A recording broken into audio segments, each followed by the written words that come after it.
One morning, Thomas felt terrible. Oh my, I feel all stuffed up. You feel all stuffed up, Thomas? Said Percy. Yes, Percy, and I need to sneeze, but it just won't come out. Oh, I feel terrible. Do you think you'll be well enough to collect the special visitors attending the station? Said Toby. Yeah, that's right. You have to give them a tour around the branch line. Make sure you don't sneeze, Thomas. Oh, that's right.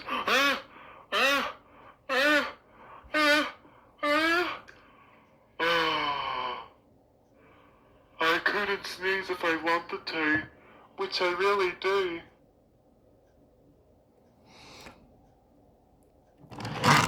Also, you fast. Put her qualified elevate to make a pit mass at the pharmacies, so he decided to use some chill parts to make a big mess. Is that right, Potter? Yeah, Herbie.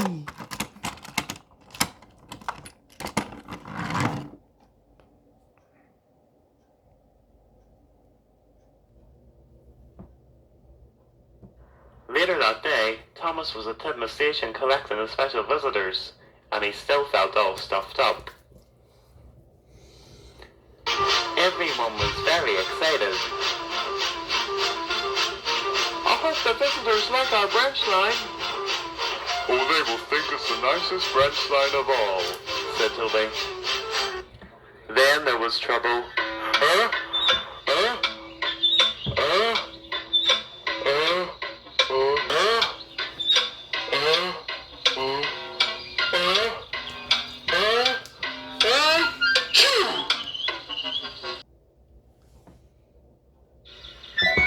Thomas had the biggest sneeze he ever had, and everywhere was a terrible mess. And the visitors' clothes were ruined, and they were very angry. What a disaster, said Toby. Thomas's sneezes went everywhere, said Annie the Clarabelle.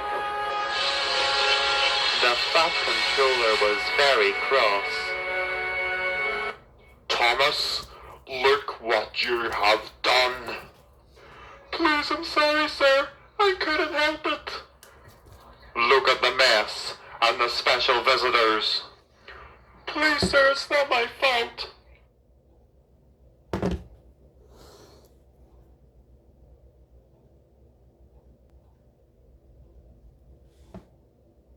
Tell me about it.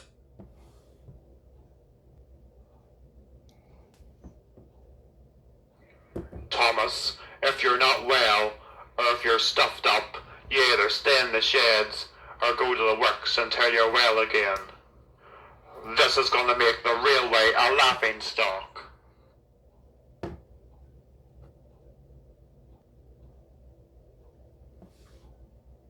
Yeah, it's okay.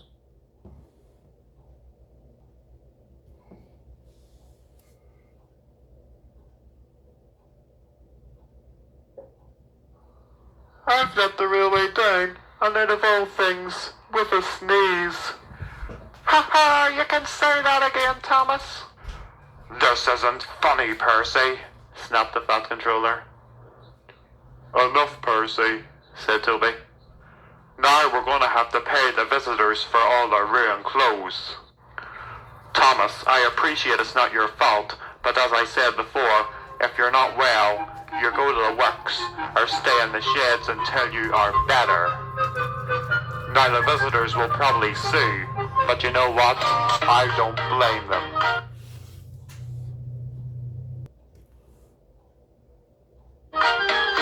It took so long to clean the station and the 3 engines, the Fat Controller had to shut down the branch line for the whole day.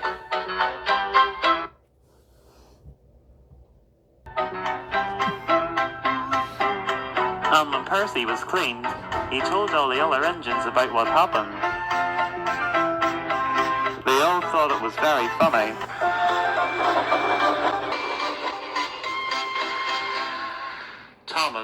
was cross that night in the shed. Do you not realize, Percy, how embarrassing that was for me, and you're going around telling all the other engines and making it a big joke? And those visitors could even sue the railway. And to make matters worse, we've lost a full day's work with the branch line being shut down. The only person they should sue, Thomas, is you. After all, you did sneeze all over them. Only by accident, said Thomas. You sneezed over me as well, so I think I'll sue you too. I'll sue you for the branch line and Danny and Clarabelle.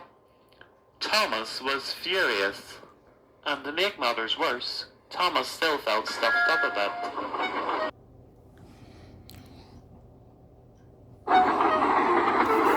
The next morning, Thomas arrived at the junction. Hello, Henry, said Thomas cheerfully. Oh, hello, Thomas. I hope you feel well today, because I can tell you now, I don't. Oh. Oh. Oh.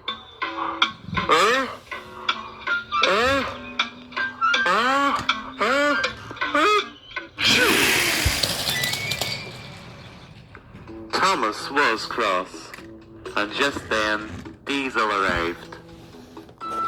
I heard what happened at the station yesterday, Thomas. I hear you caused a terrible mess. Not only that, Diesel, I've also caused problems for the railway. Well, that should teach the worthy fat Sir Topham Hatt a lesson. If he had Diesels instead of you steamies, he would never get in a mess like this, not even with a sneeze. And then Diesel left. Just ignore them, Thomas, said his driver. No, don't worry about it, driver. I was expecting it anyway. And then Thomas set off with his train. He tried to cheer up during his journey, but he couldn't stop thinking about the embarrassment he caused the railway.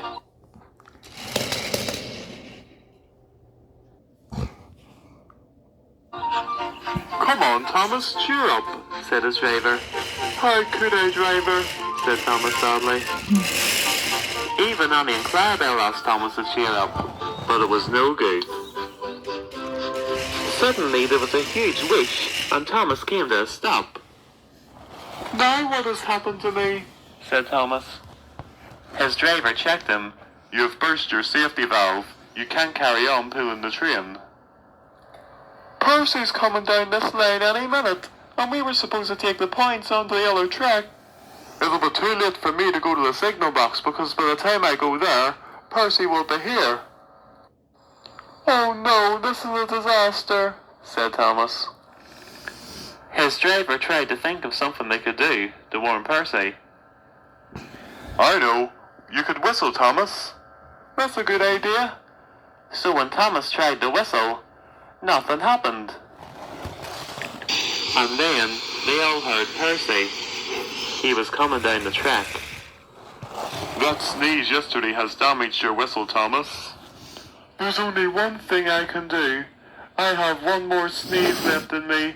If I try and sneeze, maybe Percy will hear it and come up slowly. Thomas tried his best.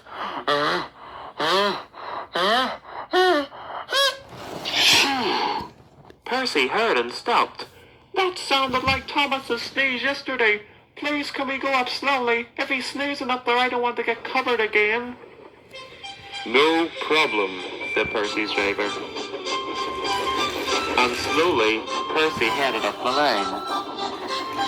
And he was surprised when he saw Thomas on the same track. Percy, thank goodness you stopped in time. What a relief, said Thomas happily. What are you doing on my track, Thomas? Thomas told Percy all that happened, and I had no other choice but to sneeze. Well, just as well you did. Better a sneeze than a crash.